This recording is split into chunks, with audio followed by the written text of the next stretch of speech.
This is the Who Are We presentation for Iram Soriano. Here I have my mother, my dad, my brother in law, my sister, and my little sister. My dad's going to be recording. Today we are here to talk about Gustavo Garcia and his legacy. First, I want to start with a little history lesson.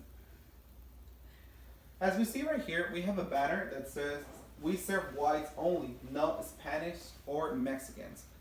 Segregation was a very big deal in the start of the 20th century, and it was not as important or as remembered because Hispanics were considered whites by the U.S. Constitution and by the Treaty of Guadalupe Hidalgo.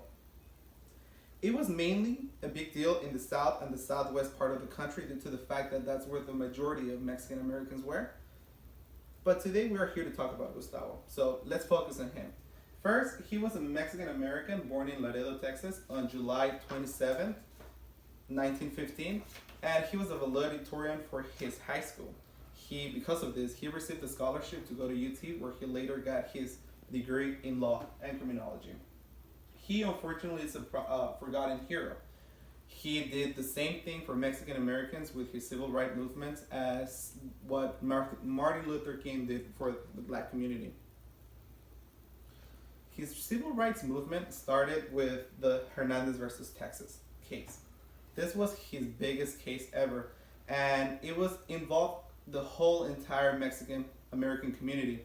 And it was a very risky case because if he lost this, Mexican Americans were no longer going to be considered whites. They were going to be considered maybe another faction, therefore creating even more segregation. But him and his fellow attorney, Carlos Cadena, took the chance to fight for equality. The case was about Pete Hernandez killing a fellow Mexican American in Three Rivers, Texas, which is not far from here, maybe about an hour and a half. He cold-blooded killed that man in a bar, and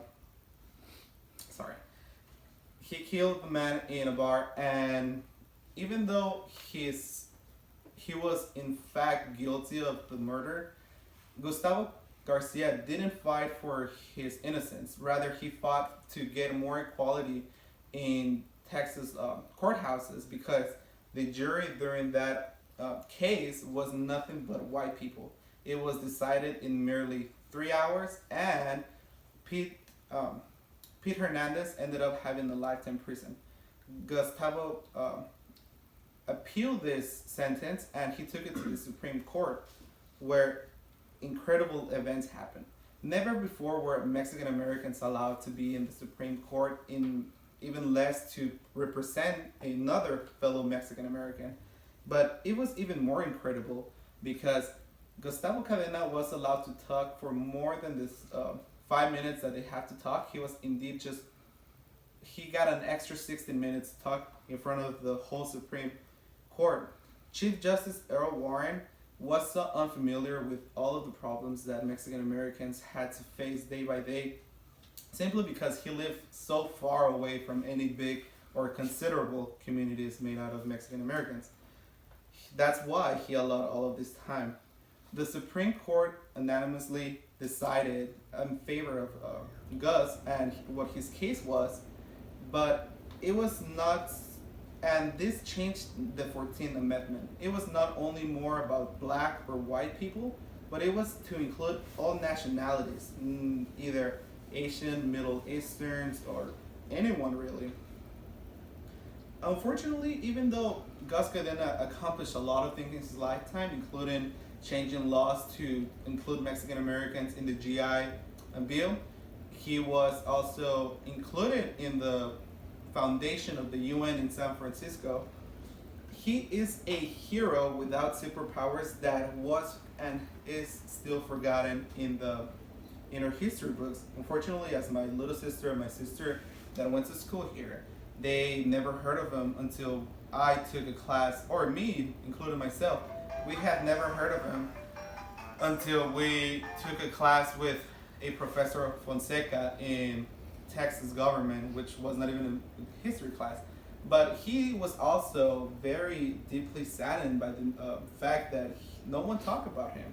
So his class basically was just about the Mexican Americans civil rights movement. As we see right here, we have the only memorial in his name. It is called the Gus Garcia Junior High School. It is located here in San Antonio in the Edgewood Independent School District. And unfortunately, there's no other memorial, no street, no statue in his name. This middle school, not even a high school, unfortunately, is the only memorial that will let us know who Gus Garcia is. I'm here for you guys to please talk and ask you and teach you who Gus Garcia was, and to please ask you to talk about him. If you ever have the opportunity in maybe a government class, in a history class, to talk about him, because what he did changed not only our past, but it changed our future. And it is continuing changing because on board of the Hernandez versus Texas case, we have changed many, many laws. Well, I hope you guys enjoy this presentation, and I will see you in the next presentation. Thank you. Grábalos a todos y ya se hará para. My mom, rápido. Ahora ti y ya apágalo.